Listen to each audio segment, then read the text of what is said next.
Kitab Roma pasal yang kelima, Kitab Roma pasal yang kelima ayat 1 sampai 11. Kitab Roma, surat Paulus kepada jemaat di Roma, yaitu pasal yang kelima ayat 1 sampai 11. Saya akan baca, Bapak Ibu bisa mengikuti dalam hati. Saya akan baca demikian firman Tuhan dengan perikop yang diberikan oleh Lembaga Alkitab Indonesia, yaitu hasil pembenaran. Demikian firman Tuhan. Sebab itu kita yang dibenarkan karena iman, kita hidup dalam damai sejahtera dengan Allah oleh karena Tuhan kita, Yesus Kristus. Oleh Dia kita juga beroleh jalan masuk oleh iman kepada kasih karunia ini. Di dalam kasih karunia ini kita berdiri dan kita bermegah di dalam pengharapan akan menerima kemuliaan Allah.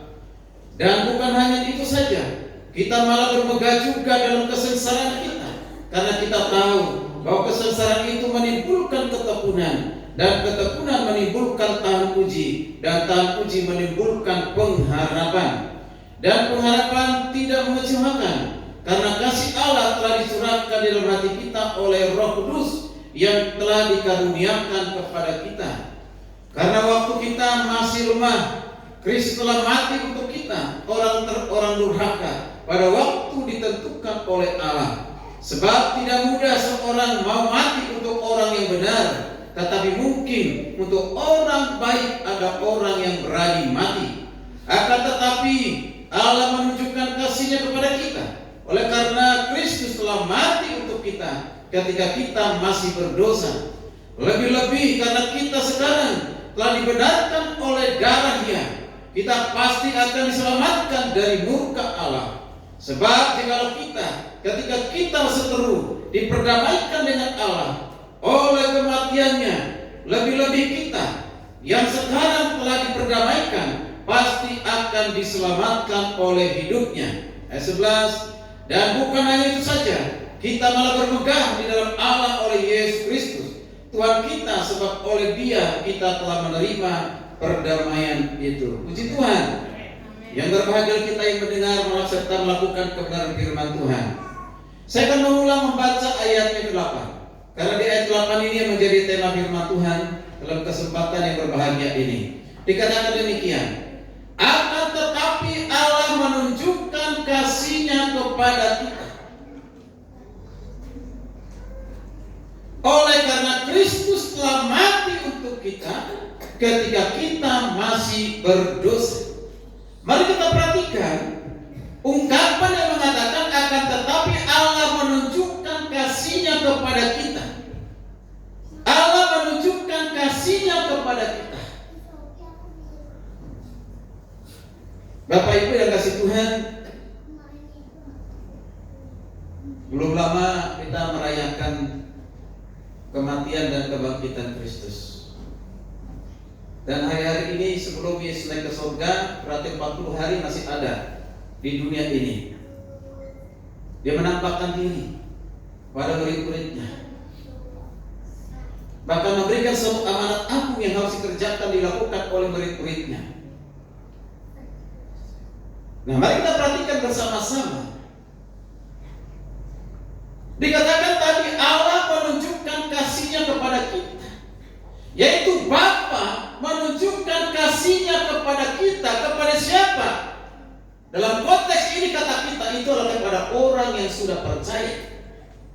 Tetapi secara universal kasih Allah itu kepada semua orang di dunia ini, siapapun dia, suku manapun, bangsa manapun, negara manapun. Ya. Kita memperhatikan bersama-sama. Ketika saya membaca ayat ini, saya coba berulang-ulang. Luar biasa. Mengapa saya katakan luar biasa? Karena kasih Tuhan kepada kita itu kasih yang sangat besar. Sekali lagi, kasih Tuhan kepada kita adalah kasih yang sangat besar. Dan itulah yang menjadi tema firman Tuhan dalam kesempatan yang baik ini. Maka saya mau katakan, tidak ada kasih seperti kasih Tuhan. Dan kasih Tuhan yang besar itu adalah kasih yang terbaik.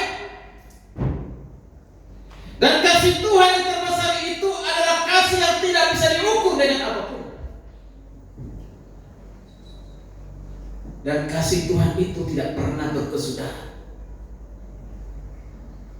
Kasih Tuhan itu selama-lamanya. Kalau kita bandingkan dengan kasih yang ada di dunia ini, tidak ada bandingannya dengan kasih Tuhan. Suami mengasihi istrinya pasti memiliki keterbatasan, karena suami pun punya kelemahan, punya kekurangan. Sebaliknya, istri pun mengasihi suaminya, sungguh-sungguh mengasihinya, mungkin dengan tulus mengasihinya, pasti juga pernah kecewa dengan suaminya. Demikian juga kita mengasihi anak-anak kita. Mungkin anak kita pasti pernah kecewa dengan orang tuanya, kecewa dengan papa mamanya, karena memang orang tuanya pun punya kekurangan kelemahan. Demikian juga anak-anak. Seringkali orang tua tidak suka dengan anak kita karena sifat dan kelakuannya. Bahkan mungkin kurang menghormati, kurang mengasihi orang tuanya. Mungkin di antara mereka ada menjadi pemberontak, tidak taat kepada orang tua, melawan orang tua. Padahal kita sudah mengasihi dan berupaya untuk memberikan yang terbaik, mulai dari kandungan sampai dewasa sampai dewasa. Tapi masih mungkin mengecewakan. Kasih manusia terbatas. Tidak ada bandingannya dengan kasih Tuhan. Jemaat yang dikasih Tuhan, kasih yang terbesar, kasih yang terbaik, kasih yang tidak berkesudahan, kasih yang kekal itu hanya kita peroleh, hanya kita dapatkan dari Tuhan kita, tidak di tempat lain. Maka hari ini kita lihat bersama-sama, kapan kita dikasihi Tuhan? Lalu mengapa kita mengasihi Tuhan? Kapan kita dikasihi Tuhan? Kadang-kadang dua pemikiran kita di dalam hidup ini. Pertama, aku tidak mungkin dikasihi Tuhan. Mengapa? Karena aku adalah orang berdosa, melakukan kejahatan, melakukan pelanggaran, masih suka berbohong atau hal-hal yang lain yang tidak berkenan kepada Tuhan. Tidak mungkin Tuhan mengasihi saya. Dan banyak kelemahan, banyak kekurangan saya, banyak keterbatasan, maka tidak mungkin Tuhan mengasihi saya. Seringkali itu adalah pemikiran kita. Lalu yang kedua, oh pasti Tuhan mengasihi saya. Mengapa? Karena saya punya kekuatan, punya kelebihan. Saya bisa berkhotbah, saya bisa melayani, saya bisa menjadi worship leader, saya boleh menjadi singer, bisa menjadi pemain musik, memberikan persembahan. Tuhan pasti mengasihi saya karena banyak kelebihan dari saya yang sudah saya berikan kepada Tuhan melalui pelayanan. Maka saya mengatakan, dua konsep ini, pemikiran kita itu bertentangan dengan kasih Tuhan. Karena kasih Tuhan kita tidak bisa ukur dengan apa yang kita buat, dengan apa yang kita lakukan.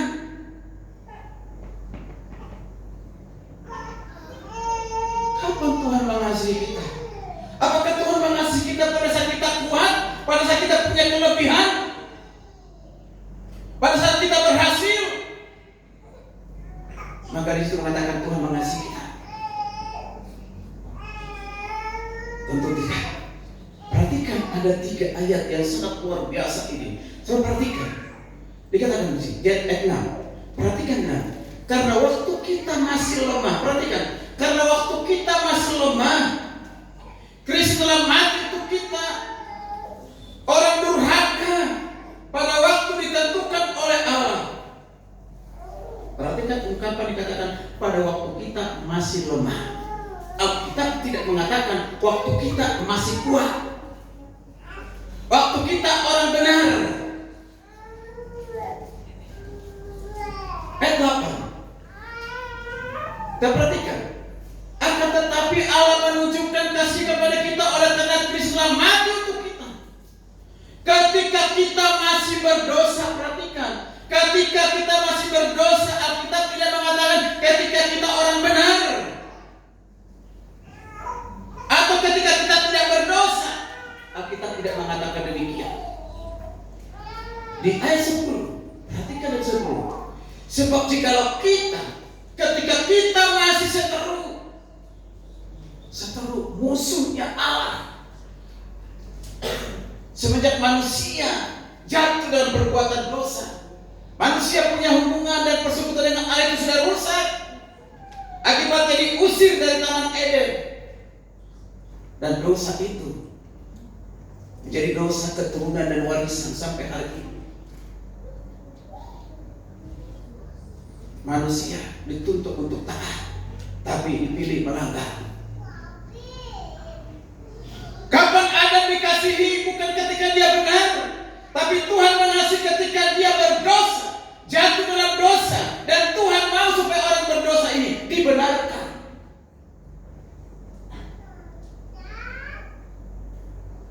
Jadi Bapak Ibu mengasihi Tuhan, Tuhan mengasihi kita bukan karena ada syarat. Bukan. Kasih Tuhan itu adalah tanpa syarat. Karena dikatakan tadi sudah jelas, ketika kita masih lemah, ketika kita masih berdosa, ketika kita menjadi seterunya Allah, di situ Tuhan mengasihi kita. Ditunjukkan, dibuktikan dengan apa? Jelas, Bapa itu Allah mengutus anaknya datang turun ke dunia menjadi manusia. Dia tinggalkan surga yang penuh dengan kemuliaan, yang penuh dengan kekudusan. Dia tinggalkan surga itu. Dia datang turun ke dunia, dunia yang merah, penuh dengan dosa, penuh dengan kejahatan, penuh dengan pelanggaran, penuh dengan kemunafikan.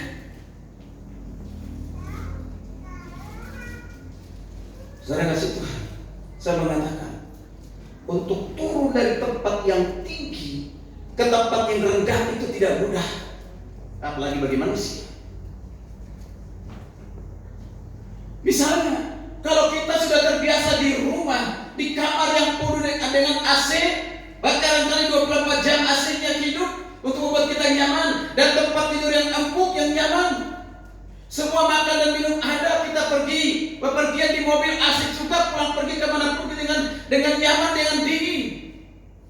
Udah terbiasa dengan terpola, makan 3 kali sehari, tergantung gonta-ganti menunya. Jadi enak, nyaman. Coba ketika kita diutus ke daerah pedalaman yang tidak ada AC, sinyal pun tidak ada, boro-boro untuk tempat tidur seperti tempat tidur yang kita nyaman di rumah kita tidak ada. Barangkali hanya dari bambu.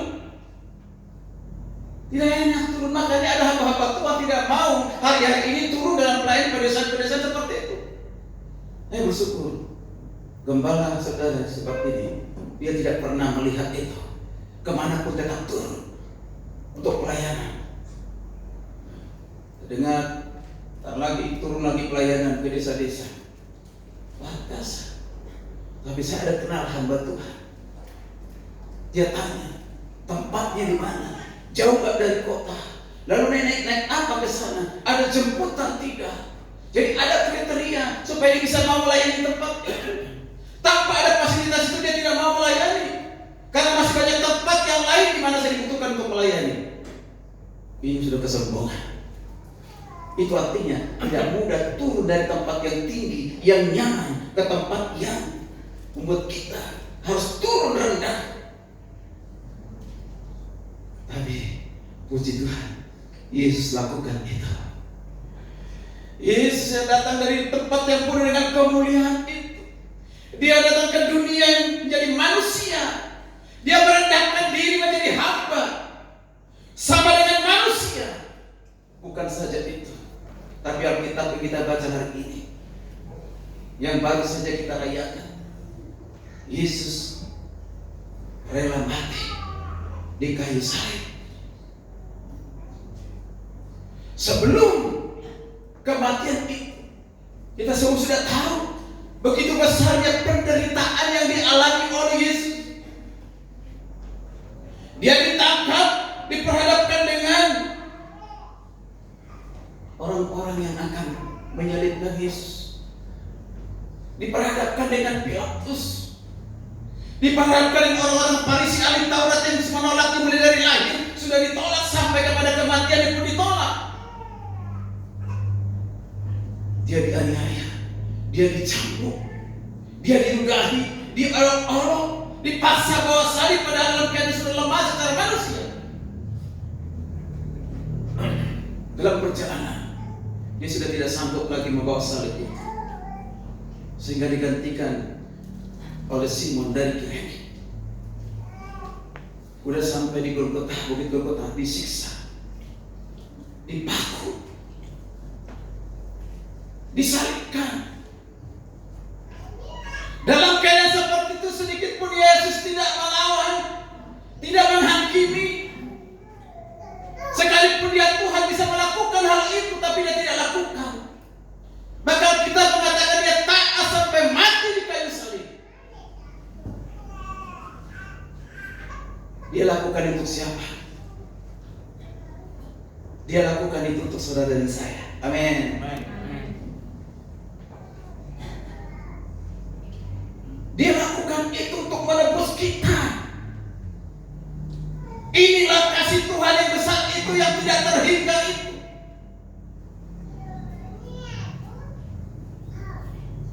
Bapak Ibu yang kasih Tuhan, 7 perkataan Yesus di kayu salib, salah satunya ketika dia menderita diolok-olok oleh tentara Romawi, oleh orang-orang yang tidak percaya kepadanya. Turunlah dari salib itu, selamatkanlah dirimu dan juga pengikutmu.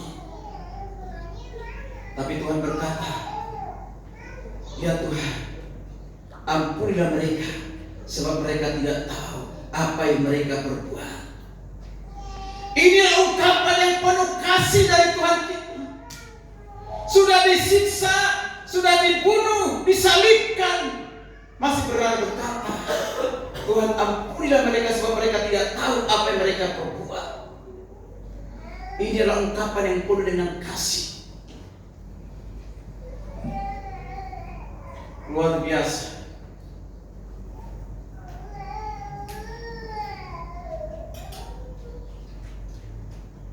Bapak Ibu dikasih Tuhan, kita kali bersama-sama. Paling tidak ada 7 bukti. 7 bukti kebaikan Tuhan, kasih yang besar yang Tuhan telah kerjakan, Tuhan lakukan dalam kehidupan kita. Ketika kita masih berdosa, ketika kita masih lemah, ketika kita menjadi seterunya Tuhan, tapi di situ Tuhan sudah menunjukkan kasih-Nya. Dia mengasihi kita bukan karena kita mengasihi Dia. Dia mengasihi kita karena kita minta, Tuhan kasihilah aku, bukan. Tuhan Yesus mengasihi kita, Allah mengasihi kita, itulah inisiatif dari Allah sendiri, tanpa digerakkan oleh siapapun, tanpa dipengaruhi oleh siapapun. Itu adalah inisiatif dari Tuhan mengasihi manusia berdosa.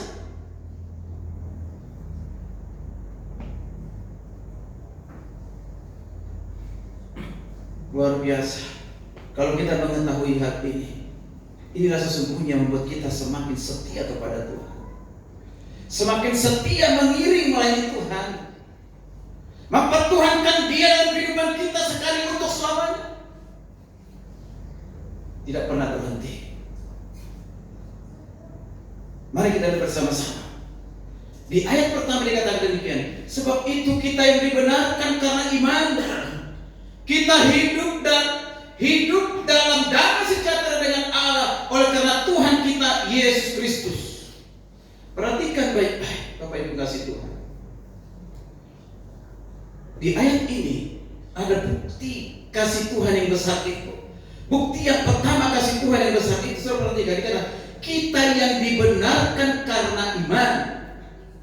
Perhatikan, saudara dan saya dibenarkan karena iman. Kita diangkat menjadi orang benar, diadopsi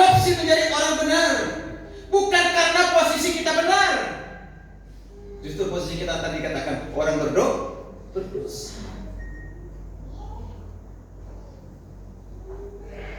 Jadi kita ini diberikan posisi oleh Tuhan sebagai orang benar. Yang mengangkat kita menjadi orang benar bukan diri kita. Tidak sedikit pun, bahkan Alkitab mengatakan, Paulus mengatakan, manusia semua berdosa, semua berdosa setelah tidak ada yang benar. Tidak ada. Tapi Yesus yang datang ke dunia bukan untuk mencari orang benar, karena tidak satupun ada orang benar pada saat itu. Tapi dia mencari orang berdosa supaya dibenarkan. Amin.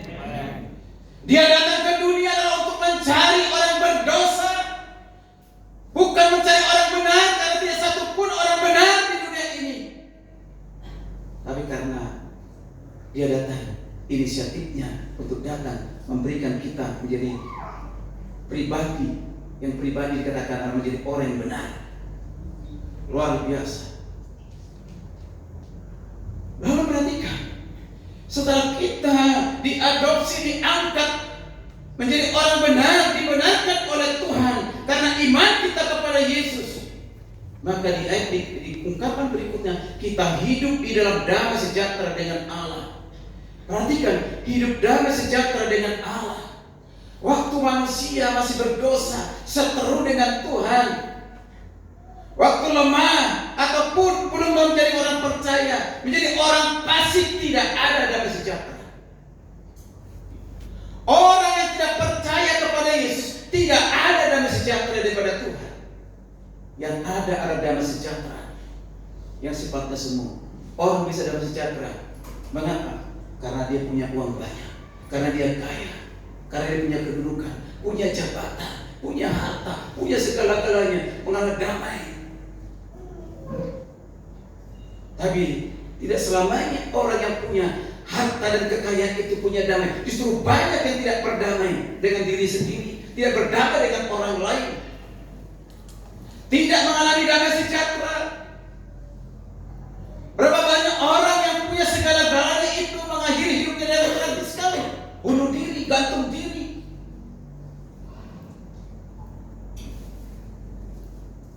Ada yang mereka harus dirawat di rumah sakit Sumber Waras, rumah sakit kita. Padahal bukan karena kekurangan dari segi materi, secara materi dia kaya dan sangat cukup. Tapi mengapa akhir hidupnya seperti itu? Karena tidak ada damai sejahtera dalam hidupnya. Maka saya katakan, orang pasif, orang yang tidak percaya kepada Tuhan, tidak memiliki damai sejahtera yang dikatakan di ayat yang pertama ini. Tapi bagi saudara dan saya, inilah bukti kasih Tuhan yang besar itu. Setelah kita dibenarkan, hasil dari pembenaran itu, saudara dan saya mengalami, menerima, memiliki kehidupan damai sejahtera. Amin. Makanya kehadiran kita kemanapun kita adalah pembawa damai. Amin. Mengapa? Karena kita sudah diperdamaikan dengan Tuhan di dalam Yesus Kristus yang telah turun ke dunia dan mati di kayu salib. Kita sudah diperdamaikan oleh Bapa. Sesungguhnya kita seluruhnya musuhnya Tuhan, tapi kita sudah diperdamaikan melalui jalan salib, yaitu Yesus Kristus. Diperdamaikan dengan Bapa. Diperdamaikan dengan siapa? Diperdamaikan diri kita sendiri, diperdamaikan dengan sesama kita. Berarti damai dengan Tuhan, damai dengan diri kita sendiri, damai dengan sesama. Itu hanya kita peroleh, kita dapatkan dari Tuhan Yesus. Amin. Makanya orang Kristen ini kalau hadir tidak boleh menjadi batu sandungan. Tapi kehadiran kita selalu membawa damai sejahtera bagi orang lain. Kita sering mengucapkan shalom. Apa maksudnya shalom? Shalom itu berarti damai sejahtera bagi. Amin. Hari-hari ini masih banyak orang Kristen, kehadirannya tidak menjadi berkat, sering menjadi batu sandungan dengan ucapannya, dengan perkataannya, tidak menjaga lidahnya, sehingga orang tidak tertarik untuk menjadi pengikut Kristus.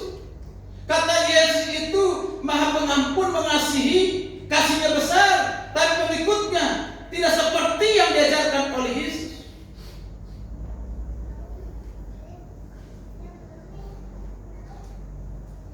Kadang-kadang saya perhatikan juga dalam rumah tangga sudah kehilangan damai sejahtera. Yang ada adalah pertengkaran, yang ada keributan. Persoalannya hanya sepele,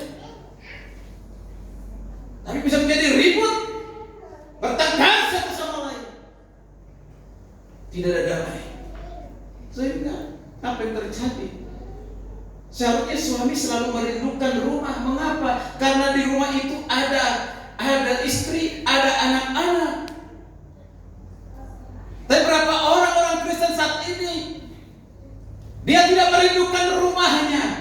Mengapa? Karena di rumah itu dia sudah tidak mengalami damai sejahtera, tidak mengalami satu ketenangan.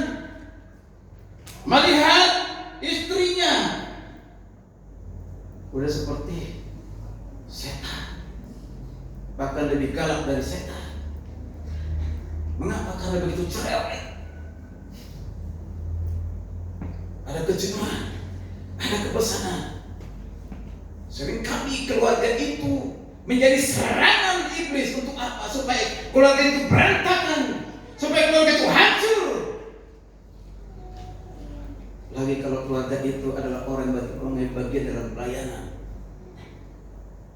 Iblis tidak suka keluarga ini membangun kerajaan Allah di tengah-tengah keluarga. Iblis tidak suka keluarga ini menjadi berkat, membangun kerajaan Allah di dunia ini. Sehingga dengan segala cara, dengan segala strategi dilakukan untuk menghancurkan keluarga itu, mencuri damai sejahtera. Kalau kita tidak bisa menjaganya, maka kita bisa kehilangan damai sejahtera. Luar biasa.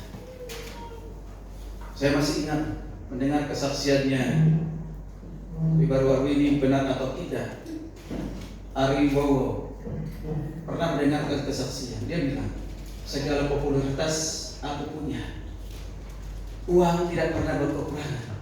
Apapun yang saya inginkan saya bisa beli. Tetapi semua itu tidak membawa ketenangan, tidak membawa kedamaian sejahtera dalam hidup saya. Tapi setelah saya berjumpa dengan Yesus, bertemu dengan Yesus, percaya kepada Yesus, justru itu yang membuat saya hidup dalam damai sejahtera.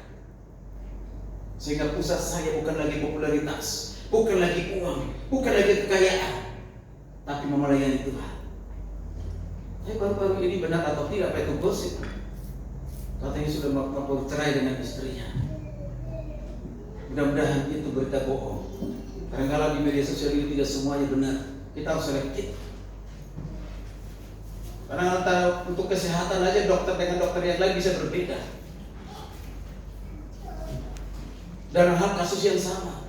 Maka saya bilang, jangan ikuti semua itu yang di media sosial. Belum tentu. Barangkali itu supaya apa? Supaya banyak pengikutnya, supaya dia populer, punya popularitas. Bapak Ibu dikasih Tuhan. Artinya mau kita perhatikan bersama-sama. Damai sejahtera itu hanya kita peroleh di dalam Yesus Kristus. Amin. Yang kedua, di ayat kedua dikatakan, oleh Dia kita juga beroleh jalan masuk oleh iman kepada kasih karunia ini.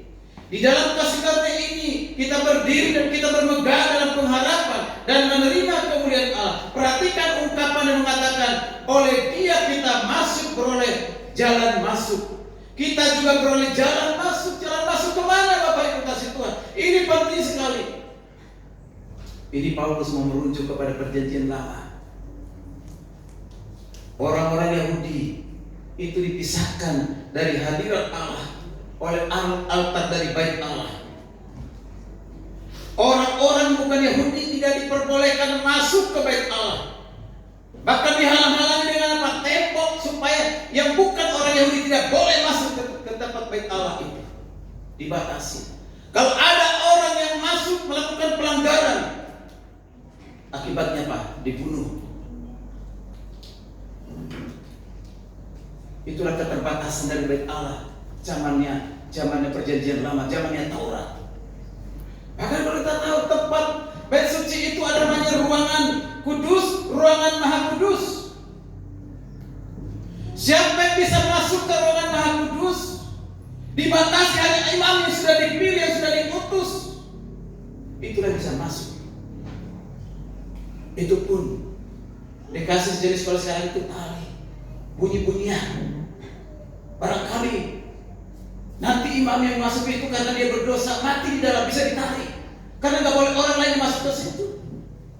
Jadi para imam ini menjadi pengantara bangsa Israel kepada Tuhan. Jadi tidak sembarangan orang masuk ke tempat itu. Itu maksudnya Paulus, dia boleh. Maka dikatakan di dalam Yesus, ketika Yesus mati, kita masih ingat.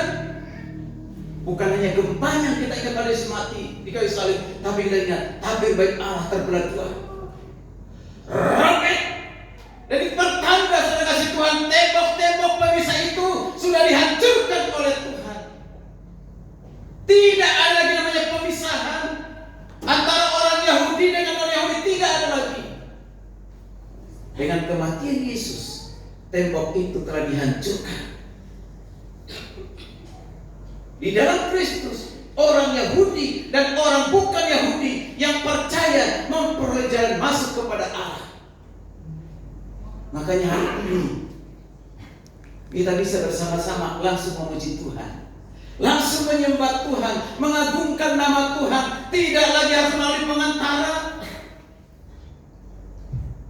dipimpin oleh worship leader, singer, pemain tamborin. Kita langsung menyembah kepada Tuhan tanpa dihalangi oleh tembok.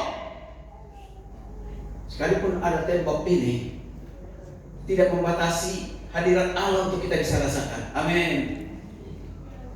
Makanya Bapak Ibu kasih Tuhan, ketika saudara menguji menyembah Tuhan, fokuskan hati kita menyembah Tuhan. Kadang-kadang saya lihat dari jemaat pada saat pujian penyembahan masih main handphone, ya masih Facebookan. Ya. Apakah kita merasakan hadirat Tuhan pada saat itu? Saya yakin tidak.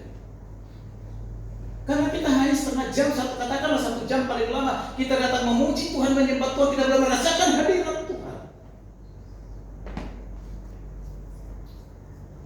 Mengapa? Karena kita sudah diberikan kebebasan. Saya masih ingat, dulu saya pernah menjadi Katolik, tapi tidak lama. Tidak lama, pelarian aja. Untuk mengaku dosa harus kepada pastor. Jadi kita bersembunyi. Ini ada tempat pemisah. Jadi pastor di situ, kita di sini. Jadi kita mengaku dosa kepada dia. Ini dosa saya, ini pelanggaran saya. Lalu dia yang menyampaikan ke Tuhan. Nggak tahu kalau sekarang apakah masih seperti itu, tidak. Tapi zaman saya masih seperti itu. Sekarang tidak lagi. Bersyukurlah di rumah, dimanapun saudara berada, apalagi di gereja, di tempat ibadah, diberikan kebebasan kita masuk ke hadirat Allah, menyembah Tuhan, mengagungkan nama Tuhan. Makanya kesempatan itu jangan pernah kita sia-siakan. Kita harus merasakan hadirat Tuhan lewat pujian penyembahan. Supaya worship leader sudah sungguh-sungguh mengantarkan jemaat merasakan hadirat itu, maka kita pun harusnya keikut. Amin. Amin. Amin. Bapak Ibu dikasih Tuhan, ini yang kita perhatikan. Kata jalan masuk, ini kata jalan masuk yang digunakan oleh Rasul Paulus diumpamakan seperti ini: jalan masuk ke tempat raja. Ya. Kalau ke tempat raja, ke singgasana, tidak sembarangan orang-orang tertentu saja yang bisa bebas masuk. Karena itu siapa? Anaknya. Jadi ketika anaknya datang menghampiri raja, tidak ada hambatan, tidak ada halangan. Dia bebas masuk. Mengapa? Karena itu adalah bapaknya. Raja itu adalah bapaknya. Maka dia bebas untuk masuk menemui kapanpun bapaknya. Atau kita bisa lihat anaknya datang kepada bapaknya, orang tuanya yang raja itu. Dalam segala situasi kondisi apapun, dalam keadaan apapun, pasti bapaknya terima. Pasti terima. dalam engkau kena memberontak, dalam keadaan engkau melakukan pelanggaran, dosa dan yang lain sebagainya, karena engkau datang kepada orang tua, engkau datang kepada bapaknya terima, tidak pernah ditolak. Seperti itulah kita datang kepada Raja di atas segala raja. Amin. Namanya Yesus Kristus, tidak dibatasi dengan apapun. Tidak mungkin Tuhan menerima saya karena ini terlalu banyak berbuat dosa, kejahatan, pelanggaran masa lalu. Tidak mungkin diterima saya sebagai datang ke tempat Maha Suci Maha Kudus itu. Tidak. Tuhan terima ketika kau datang dalam segala kondisi apapun. Amin. Itu hanya jalan masuk kepada Allah. Di dalam Ibrani 10 ayat yang ke-25, minta tolong 24, 25, minta tolong satu orang baca, atau bisa ditampilkan Roma 10 dimulai dari ayat yang ke-24. Mulai dari 23, coba 23. Ya. Perhatikan di sini, dikatakan, marilah kita teguh berpegang pada pengakuan tentang pengharapan kita, sebab Ia yang menjanjikan setia. Terus, dan marilah kita saling memperhatikan supaya kita saling mendorong dalam kasih, dalam pekerjaan baik. Nah, itu begini nih. Janganlah kita menjauhkan diri dari pertemuan ibadah kita seperti yang dibiasakan oleh beberapa orang, tetapi marilah kita saling menasihati semakin giat melakukan menjelang hari Tuhan yang mendekat. Wow, diberikan kebebasan kepada kita untuk datang kepada Tuhan. Tidak dihalangi hambat oleh apapun. Ini suatu ajakan, jangan menjauhkan diri dari pertemuan ibadah dengan alasan apapun. Lagi orang Batak, saya orang Batak. Mengapa tidak ke gereja ibadah? Ada apa? Arisan. Paksa tahun. Ada apa? Paksa tahun. Paksa tahun. Ya. Karena saya juga gembala ketika tanya, kenapa minggu kemarin nggak datang? Ada arisan. Nah, kalau setiap minggu ada arisan, berarti nggak pernah ke gereja dong. Wow, luar biasa. Lalu sorenya ke gereja nggak? Oh enggak, karena sampai sore pak acaranya.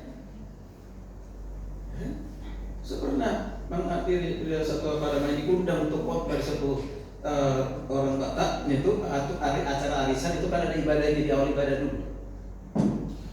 Ada nilai plusnya, ada bagusnya. Dimulai dengan ibadah, ya, ibadah.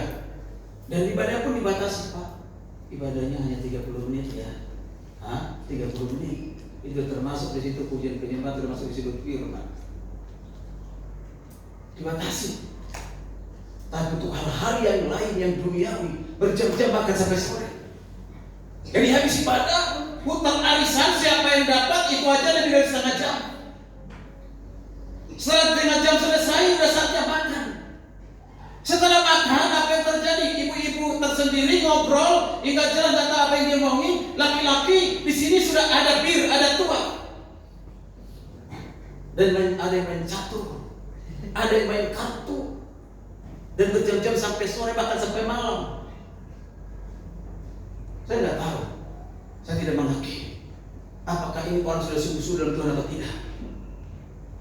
Biarkan waktulah yang menilai.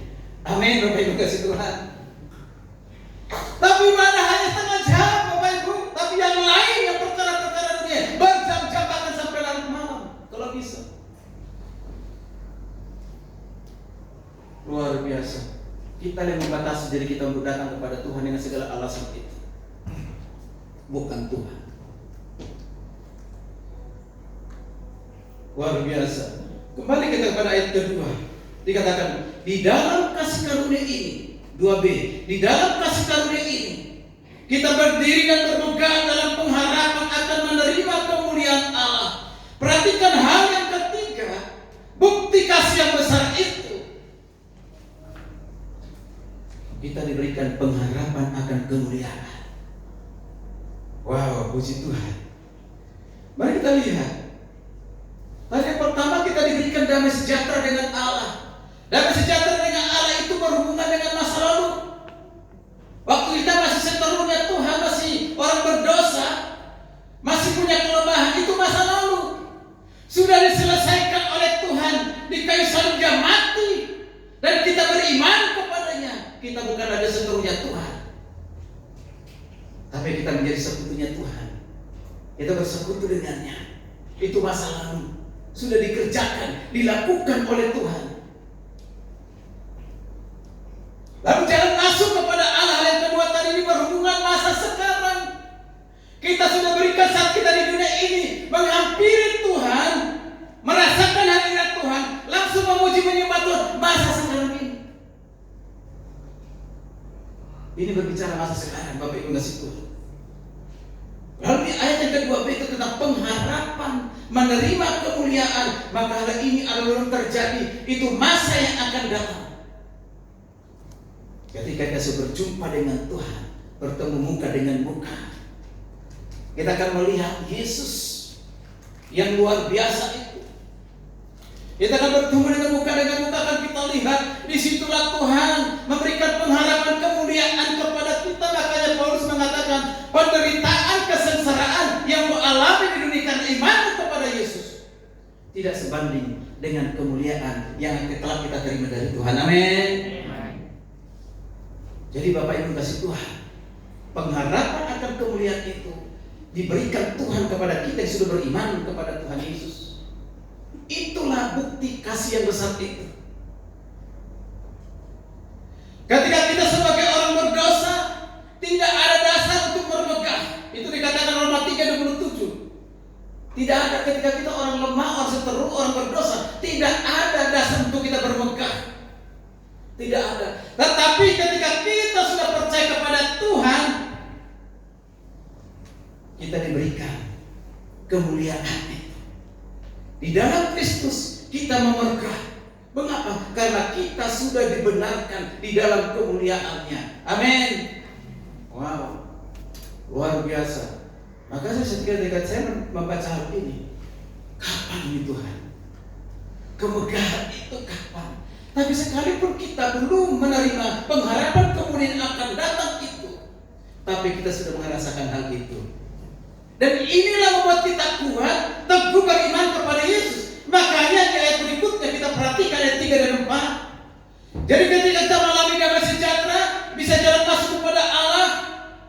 Lalu yang ketiga tadi dikatakan bahwa kita akan menerima kemuliaan Tuhan. Bukan berarti kita lepas dari penderitaan, kesengsaraan, tidak. Di ayat 3 dan 4. Karena Tuhan tidak pernah berjanji mengatakan, oh, engkau tidak akan pernah dengan masalah, tidak akan pernah berhenti dari penderitaan, dari persoalan, dari kesengsaraan. Tuhan tidak pernah berjanji demikian, tidak pernah berkata demikian. Bahkan di kitab Yakobus mengatakan, kesengsaraan penderitaan kita anggaplah itu suatu kebahagiaan. Bagaimana mungkin penderitaan, penderitaan, pencobaan itu menjadi suatu kebahagiaan? Mengapa Tuhan izinkan pencobaan itu? Kesengsaraan itu tujuannya itu apa? Maka inilah berkat yang keempat di dalam kasih Tuhan, yaitu apa? Untuk memperbaharui watak-watak kita, memperbaharui pikiran kita. Karena apa yang kita pikirkan itu masuk ke dalam hati, dan apa yang masuk dalam hati, maka itu menjadi tindakan kita dalam kehidupan kita sehari-hari.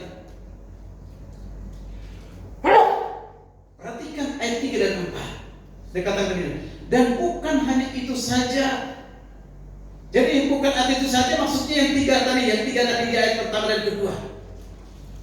Kita malah bermegah juga dalam kesengsaraan. Perhatikan, bermegah dalam kesengsaraan karena kita tahu bahwa kesengsaraan itu menimbulkan ketekunan, dan ketekunan itu menimbulkan tahan uji, dan tahan uji menimbulkan namanya pengharapan. Wow, luar biasa. Kalau kita perhatikan di sini, ternyata Bapak Ibu kasih Tuhan, sekalipun kita sudah mengalami damai sejahtera, jalan masuk kepada Allah, akan menerima kemuliaan Tuhan, bukan berarti kita lepas dari penderitaan, kesengsaraan. Selama kita masih di dunia ini, itu akan kita alami, itu akan terjadi dalam kehidupan kita. Tapi bedanya orang yang tidak percaya adalah kita bisa bertahan. Amin. Kita tetap setia.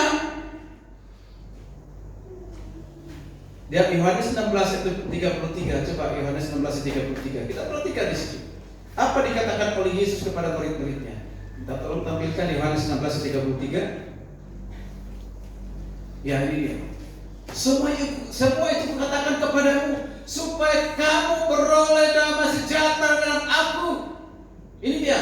Dalam dunia kamu menderita penganiayaan, tetapi kuatkanlah hatimu, aku telah mengalahkan dunia. Wow, luar biasa. Dalam dunia kamu akan menderita penganiayaan. Mengapa? Karena iman kita kepada Yesus. Kalau kita lihat jemaat mula-mula itu tidak menjadi aman setelah mereka percaya kepada Yesus, atau pada saat Yesus dimati disalibkan dan sudah naik ke surga, murid-murid pada ketakutan. Oh, Yesus kita sudah mati, sudah kita kehilangan pengharapan, kita sudah ditinggalkan, tidak ada harapan lagi. Mereka kehilangan seorang figur namanya Yesus yang sangat mengasihi mereka, yang sangat mengasihi orang berdosa, melakukan banyak mujizat, banyak menolong orang-orang berdosa.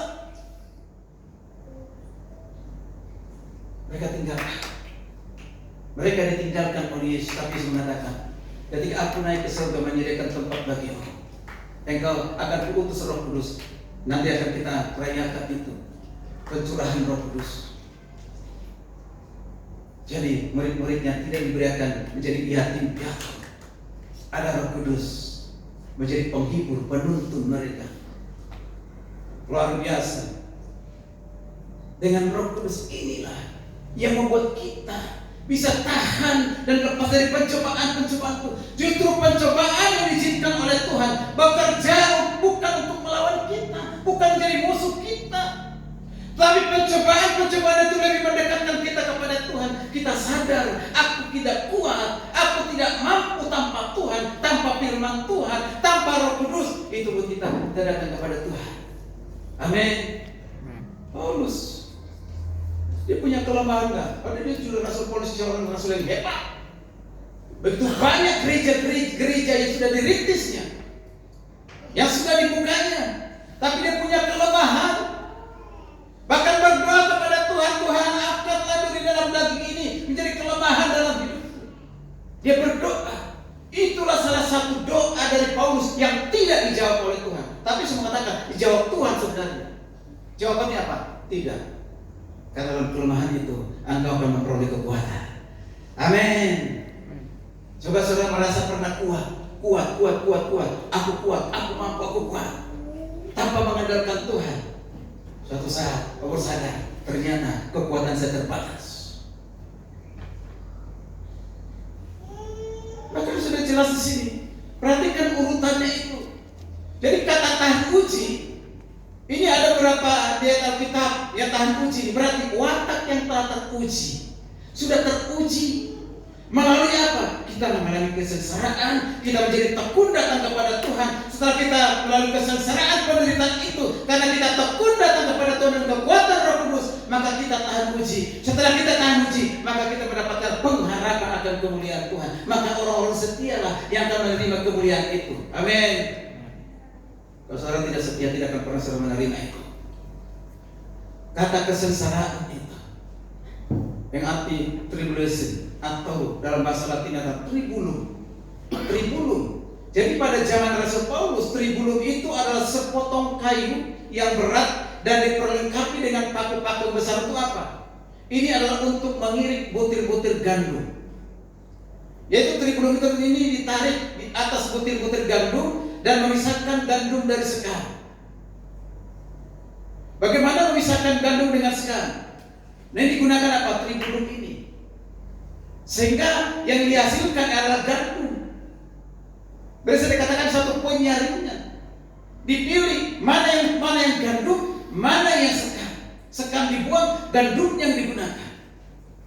Seperti itulah yang kita alami di dalam kehidupan kita dalam pengiringan dengan Tuhan.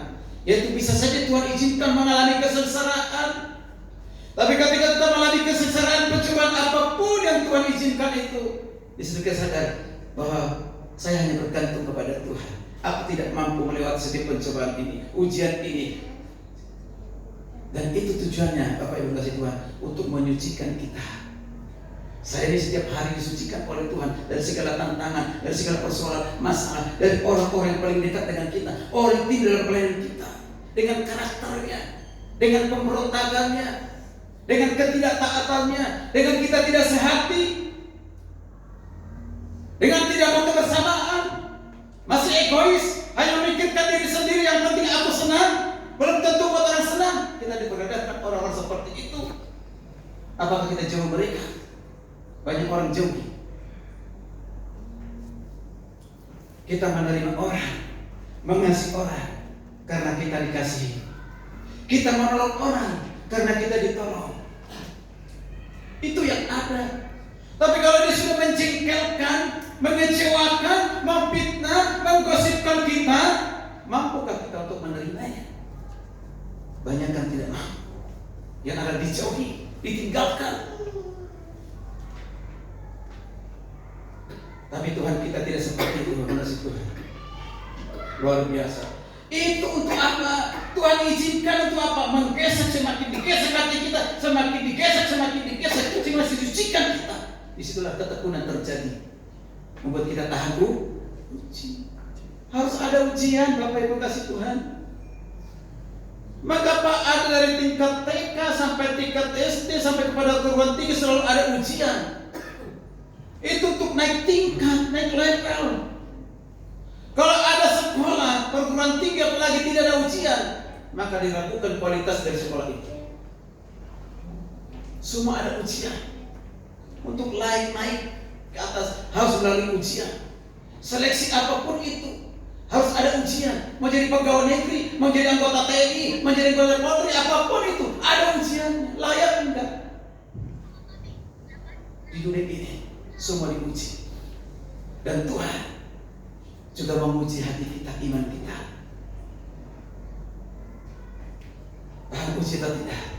Kalau kita tahan uji dari segala persoalan, masalah, penderitaan, sengsara, maka kita katakan kita lolos, kita naik level. Amin. Wow, luar biasa. Bapak udah kasih Tuhan. Saya percaya gembala kita di tempat ini banyak juga mengalami hal yang sama seperti gesekan dari kiri dan kanan. Kalau karena gesekan itu dia mundur. Aku tidak mau jadi gembala lagi, saya mau persiapkan orang lain saja. Banyak gesekan gak Pak? Pasti itu. Tapi disucikan, dikuduskan dengan gesekan itu supaya tetap setia dalam pelayanan. Sekali menjadi gembala, maka seharusnya gembala selama ada di dunia ini menjadi tetap pelayan Tuhan. Berapa banyak hari-hari ini pelayan-pelayan Tuhan mundur dari pelayanan hanya karena gesekan, hanya karena persoalan yang tidak menyenangkan hatinya, dia mundur dari pelayanan. Berarti dia tidak memikirkan pekerjaan besar, hanya memikirkan hal yang kecil. Itu siapa? Dirinya sendiri.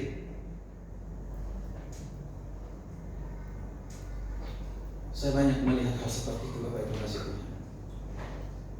Ini salah satu ada konflik ini menghilang 4 tahun. 4 tahun ya. Masih kenal Pak ya? Ini only Aritona.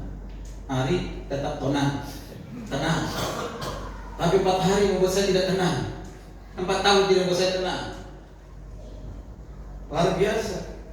Tapi itulah proses dikembali ke jalan yang benar. Amin. Kalau saya melihat kesalahan masa lalu 4 tahun yang lalu yang menjengkelkan itu, yang mengecewakan kita, bahkan kita jijik dengan kesalahan itu, bahkan bisa membuat kita stres, depresi. Kalau kita berpatokan dengan itu, melihat hal itu, maka saya tidak akan pernah menerimanya. Tapi saat masing-masing yakin, dia bertobat, dia datang, saya terima dengan segala kekurangan, segala keterbatasan itu, tidak lagi melihat masa lalu. Saya katakan, jangan lakukan lagi hal yang sama seperti dulu. Jangan pernah mengecewakan lagi. Bapak Ibu, seringkali kita membuat ukuran menurut kita sendiri untuk menerima orang. Bahkan dia harus seperti kita baru kita menerima. Bukankah itu yang sering?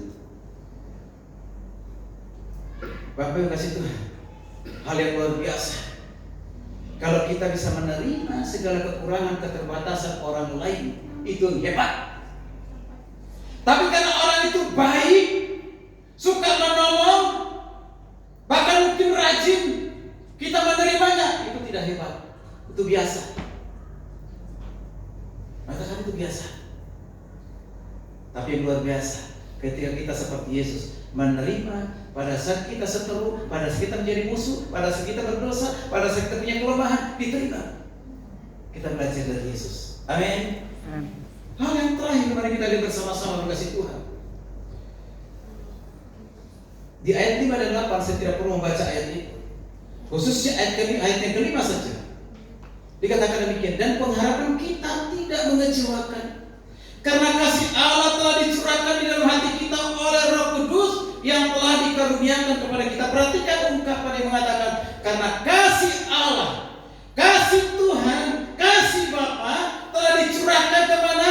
Dicurahkan dalam hati kita. Ketika kita percaya, ketika Roh Kudus ada dalam kehidupan kita, ada kasih Tuhan dicurahkan dalam hati kita. Inilah bukti kasih Tuhan yang besar itu. Ternyata sifat kasih Tuhan, jika kasih yang kekal itu, yaitu sifat kasih yang agape itu, yang ilahi itu, yang menerima kita apa adanya, diturunkan juga kepada kita. Dicurahkan, artinya diberikan kepada kita kasih itu. Mengapa begitu penting? Karena manusia sudah kehilangan kasih, karena manusia sudah krisis kasih, tidak mampu lagi mengasihi sesamanya seperti Tuhan mengasihinya. Mengapa bisa terjadi perceraian? Mengapa bisa terjadi pemberontakan? Mengapa bisa terjadi perpecahan dalam pelayanan? Karena bukan kasih Kristus lagi yang diutamakan, tapi dirinya sendiri. Yaitu kasih yang egois. Tahu kasih yang egois? Kasih yang egois itu adalah bagaimana saya aman, bagaimana saya diberkati, bagaimana saya luput dari segala pelanggaran kesalahan dari orang lain. Itulah kasih egois atau kasih yang menerima. Dia hanya mau menerima, menikmati, tapi tidak pernah memberi, tidak pernah berkorban.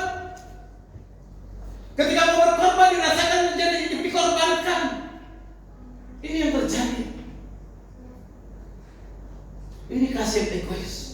Maka saya katakan, orang yang sulit sering untuk memberi dan untuk memikirkan dirinya sendiri, maka ini kasih egois. Dia susah dalam pelayanan. Orang-orang seperti ini tidak bisa menjadi tim dalam pelayanan. Kalau dia pun masuk dalam satu pelayanan, yang dipikirkan apa? Oh, supaya saya lebih terhormat, supaya saya lebih dihargai, orang lain tahu saya mampu, suara saya bagus. Mencuri kemuliaan Tuhan.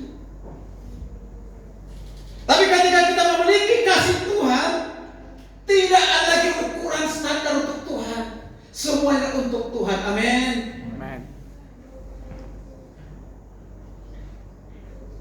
Maka saya selalu ingatkan kepada yang orang-orang yang melayani di gereja, yang kepala termasuk di setiap yang saya pimpin. Engkau akan jenuh menghadapi mahasiswa ini. Engkau akan jenuh bahkan menyerah putus asa menghadapi mahasiswa ini dan pelayan ini. Jika engkau menggunakan kekuatanmu, jika menggunakan kasihmu. Tapi ketika engkau menggunakan kasih Tuhan, seperti apapun bandelnya kekurangan orang ini, menyakiti hatimu, mengecewakanmu, tapi karena kasih Tuhan yang besar itu adalah hatimu, maka engkau akan bisa menerimanya. Gampang untuk mengatakannya. Tetapi saudara kasih Tuhan, sekalipun gampang untuk mengatakannya, sebenarnya sulit untuk melakukannya. Tapi saya percaya, ketika kita sudah curahkan kasih itu, kita bisa melakukannya sekalipun mungkin itu perjuangan. Ya. Jadi mahasiswa teologi Bapak Ibu kasih Tuhan itu tidak mudah. Kita untuk menghadapi mereka dari banyak latar belakang, banyak motivasi dan yang lain sebagainya. Susah, banyak kesulitan untuk menghadapi. Tapi kalau kesulitan itu buat kita mundur, berarti kasih dunia yang kita gunakan. Maka saya katakan lagi saudara kasih Tuhan, kekecewaan kita kepada seseorang, kepada siapapun itu, ketika kita lepaskan kekecewaan itu melalui media sosial, melalui Facebook atau melalui media sosial yang lain, Instagram, kita mencurahkan kekecewaan kita kepada orang tertentu supaya orang tertentu itu baca atau orang lain tahu sekalipun tidak sebut nama. Karena saya ngerti orang curhat di Facebook, masalah pribadi, masalah kekecewaan. Lalu tujuan itu apa? Apakah Tuhan membaca Facebook? Yang dibaca oleh siapa? Orang-orang lain. Ada apa? Dengan siapa? Kenapa? Malah penasaran saudara kasih Tuhan. Mengatakan jangan curhat di media sosial. Ketika curhat di media sosial karena kekecewaanmu, maka saya katakan yang kau gunakan adalah kasihmu sendiri, kasih dunia ini, bukan kasih Tuhan. Kalau kasih Tuhan tidak perlu itu di media sosial, tidak perlu hanya datang kepada Tuhan. Tuhan, mampukan aku tetap mengasihinya. Mampukan aku Tuhan, sekalipun dia mengecewakan saya, mengkhianati saya, memfitnah saya, mampukan saya Tuhan untuk tetap bisa mengasihi, mengampuninya. Seperti Tuhan telah mengasihi, mengampuni saya. Jadi jangan balas kekecewaan dengan kekecewaan. Jangan balas kekecewaan dengan kebencian dengan kebencian. Tidak, jangan balas kejahatan dengan kejahatan, tapi balaslah kejahatan dengan kebaikan. Amin. Mengapa ada kasih Tuhan di dalam hati kita? Jemaat di Korintus, kalau jemaat sempat terpecah belah. Ada golongan Apolos, ada golongan Paulus, ada golongan Kristus, ada golongan-golongan terpecah. Tapi kita lihat juga jemaat di Korintus itu jemaat yang tidak pernah berdiam diri di satu tempat. Mereka berpindah dari satu tempat ke tempat yang lain, dari tempat ini pindah lagi ke tempat yang lain. Bukan karena mereka banyak rumah, tidak. Karena iman mereka kepada Yesus, mereka diusir, mereka digusur, mereka tinggalkan. Ada di tempat ini mereka beritakan Injil, dibenci. Pindah lagi ke tempat ini, mereka beritakan dibenci. Sehingga lewat itu Injil tersebar, itu disebut dengan diaspora. Injil tersebar lewat penderitaan gereja mula-mula. Mengapa mereka berani melakukan itu? Paulus mengatakan, jemaat di Korintus mengatakan, karena kasih Kristus menguasai hidup kami. Kalau bukan kasih Kristus menguasai hidup mereka, tidak mungkin mereka lakukan itu. Wow, luar biasa. Mari biarkan kasih Kristus yang menguasai kehidupan kita dalam segala situasi kondisi apapun. Karena kasih itu sudah dalam hidup kita. Hai, sering kita tidak menggunakan kasih itu. Yang kita gunakan kasih dunia. Kasih dunia, kasih bersyarat. Seperti saya katakan tadi, aku akan berbuat baik kepadamu karena engkau baik. Aku akan memberkatimu karena engkau memberkati aku. Aku akan mengasihimu karena engkau mengasihi aku. Aku akan memberikan keberuntungan kepadamu karena engkau menguntungkan aku. Itu kasih bersyarat. Kasih seperti itu harus kita hancurkan. Tapi kasih yang ada adalah siapapun dalam keadaan apapun, aku belajar untuk mengasihimu. Itulah kasih Tuhan. Amin. Amin. Itulah perbedaannya orang Kristen dan dengan orang yang bukan Kristen. Kalau agama-agama lain sudah kasih Tuhan, semuanya kasih bersyarat. Hal yang terakhir di ayat 9-10. Saya baca ayat 9-10 dikatakan begini. Lebih-lebih karena kita sekarang telah dibenarkan oleh darahnya. Perhatikan, kita sekarang telah dibenarkan oleh darahnya. Kita pasti akan diselamatkan dari murka Allah. Perhatikan, kita diselamatkan dari murka Allah. Wow. Murka Allah itu pasti. Penghukuman itu pasti. Hukum Taurat tidak bisa memerdekakan kita, tidak bisa membebaskan kita dari hukuman itu. Hukum Taurat itu hanya melihat dosa kita, tapi tidak ada solusinya. Misalnya, jangan mencuri, jangan membunuh. Ketika kita membunuh, mencuri, kita tahu itu dosa. Tidak ada solusinya. Maka Paulus mengatakan, hukum Taurat, dengan melakukan hukum Taurat bukan jalan menuju ke surga, tapi itu adalah mensingkapkan segala dosa, pelanggaran, kejahatan kita. Itu cermin untuk melihat siapa kita di hadapan Tuhan. Itu cermin melihat segala keburukan kita. Tapi dikatakan di ayat ini luar biasa. Dibenarkan oleh darah Kristus, kita diselamatkan dari murka Allah. Amin. Penghukuman itu akan terjadi. Maka dikatakan, barang siapa yang di dalam Kristus tidak akan pernah dihukum, tidak akan pernah menerima hukuman. Tapi barang siapa yang tidak percaya kepada Kristus akan dihukum. Kan murka Allah terjadi dalam kehidupannya. Bersyukurlah Bapak Ibu kasih Tuhan. Ingat kasih Tuhan yang besar itu. Saudara sudah percaya kepada Kristus, tidak akan pernah masuk dalam murka Allah itu. Murka Allah yang akan terjadi di zaman nanti, di zaman akhir itu.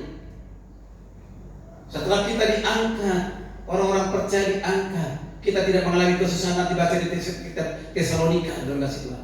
Kita tidak mengalami kesusahan besar itu, penderitaan besar itu, di mana antikris berkuasa. Sekarang antikris belum berkuasa secara jamaah, secara tunggal, masih jamaah. Dan kasih Tuhan berkuasa, memegang perekonomian Indonesia, mereka mengatur perekonomian dunia. Semuanya akan mereka kendalikan. Bahkan orang-orang yang tidak punya angka 666 itu antikris.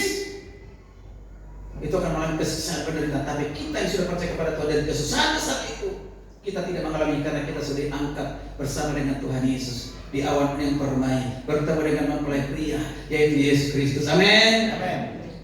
Kita dilepaskan dari murka Allah itu. Bapak yang berkasih Tuhan, di akhir khotbah ini saya tutup dengan satu ilustrasi. Ada seorang ibu ini adalah seorang janda, Bapak Ibu. Dia punya anak satu,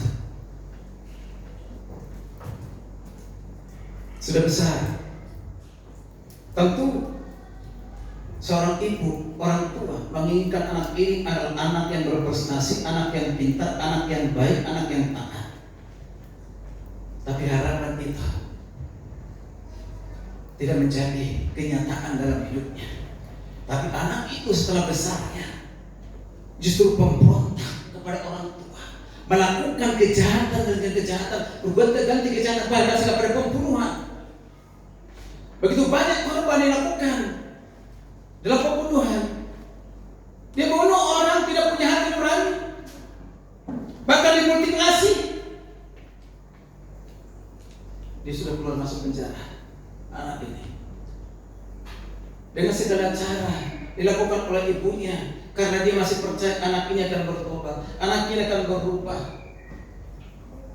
Apakah ketika anak ini melakukan kejahatan demi kejahatan keluar masuk penjara, lalu ibu ini tidak mengakui, oh itu bukan anak saya? Tidak. Ibu ini tetap menerima dia apa adanya. Saya masuk Tuhan, karena sudah berapa kali melakukan kejahatan, bahkan melakukan mutilasi, orang ini akan dieksekusi, eksekusi mati. Sudah ditentukan harinya, jamnya, kata ketok palu, dia harus dihukum mati. Ini satu kota. Dalam kota itu biasanya kalau ada eksekusi mati, itu harus membunyikan namanya lonceng. Lonceng yang besar sehingga didengarkan oleh banyak orang yang tinggal di sekitar itu. Dia akan mendengar. Ketika mereka katakan tung tung, wah siapa yang dieksekusi? Siapa yang akan dieksekusi ini? Ibu ini tahu anaknya bukan lagi penjara tapi akan dieksekusi. Eksekusi mati. Dia udah tahu jamnya dan di mana tempatnya. Anaknya di bawah tempat dieksekusi, sudah ada al-Quds di situ untuk menghukum dia supaya dia mati. Tapi sebelum eksekusi itu, lonceng itu harus dibunyikan. Anda tahu apa yang dilakukan oleh ibu ini? Ibu ini dengan bersusah payah, dia naik ke loteng yang tinggi itu. Dia naik sampai bertemu dengan lonceng itu. Karena lonceng itu ada dua besar. Yang nanti menghadapkan jadi barbar bumi. Itu besi, itu berat. Dia naik. Setelah dia berhasil naik, sudah jamnya akan dibunyikan lonceng itu. Dia rangkul satu lonceng itu, dia rangkul satu supaya jangan bunyi. Dia rangkul erat-erat, tapi sudah saatnya dibunyikan, ditarik dari bawah. Kok berat sekali, kenapa? Lonceng tidak bunyi. Wah, kok kepalanya kebentur, badannya kebentur, kepala pecah, darah mengalir di tali itu. Lalu lihat oleh al-Quds, ini kok ada darah? Mereka kaget, ini darah apa? Mereka naik ke atas, dilihat ibu ini sudah mati dalam keadaan kepala terpecah, mengalirkan darah, sudah mati. Maka diturunkanlah seorang ibu ini. dilihat oleh anaknya, disaksikan oleh anaknya, ibunya sudah mati. Tragis sekali. Karena mengasihi anaknya, dia lakukan itu. Apa yang terjadi, saudara kasih Tuhan? Disitulah anaknya tersungkur, disitulah anaknya menangis. Dia berteriak, "Mama, mama jangan tinggalkan aku. Ini karena kejahatanku, ini karena pelanggaranku, ini karena dosaku. Mama jangan tinggalkan aku." Dia rangkul itu yang penuh dengan darah itu. Dia ciumin mamanya itu. Sebenarnya sebelum hidupnya tak pernah dicium. Pada saat mati dicium. "Mama, saya bertobat, saya tinggalkan kejahatan."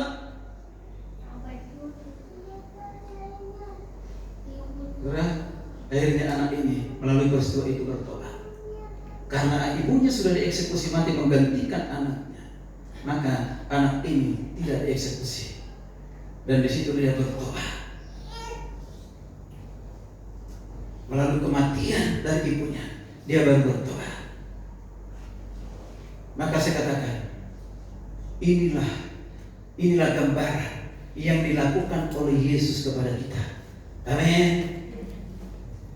Dia harus mati di kayu salib, dia disiksa, mencurahkan darahnya, mati karena kita. Maka dikatakan oleh darahnya kita diselamatkan dari murka Allah. Seharusnya kita dihukum mati, binasa, ada di murka Allah itu. Tapi kita dibebaskan oleh darah Yesus. Darah itu membebaskan kita dari hukuman itu, membawa kepada kita kehidupan yang kekal. Maka di ayat yang terakhir itu dikatakan, oleh hidupnya, oleh kehidupannya kita menjadi hidup. Yesus hidup, aku hidup. Amin. Bapak Ibu kasih Tuhan, mari sebelum terlambat, ya mari kita melakukan kasih seperti kasih Kristus yang digambarkan oleh seorang ibu tadi. Luar biasa. Jangan pernah terlambat untuk kita bisa datang kepada Tuhan, mengasihi Tuhan. Datanglah kepada Tuhan, kasih Tuhan itu besar.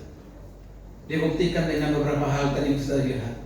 Kasih Tuhan yang besar itu dibuktikan dengan kita dibenarkan, kita diberikan damai sejahtera. Setelah kita diberikan damai sejahtera, kita diberikan kebebasan masuk kepada Allah. Setelah diberikan bebaskan masuk kepada Allah, kita akan dipersiapkan kemuliaan yang akan datang. Kemuliaan itu diberikan kepada kita dalam suatu pengharapan akan kemuliaan yang akan datang. Setelah pengharapan itu diberikan janjikan kepada kita, watak kita dirubah, tahan uji dalam penderitaan di dunia ini. Lalu kasih Tuhan telah dicurahkan dalam hati kita. Kasih Tuhan curahkan dalam hati kita, membawa kita kepada bebas dari hukuman itu. Kita sudah diperdamaikan dengan Allah. Maka kehidupan kita adalah kehidupan yang pasti diselamatkan. Amin. Puji nama Tuhan. Mari kita berdoa mengucap syukur untuk firman Tuhan. Saya undang untuk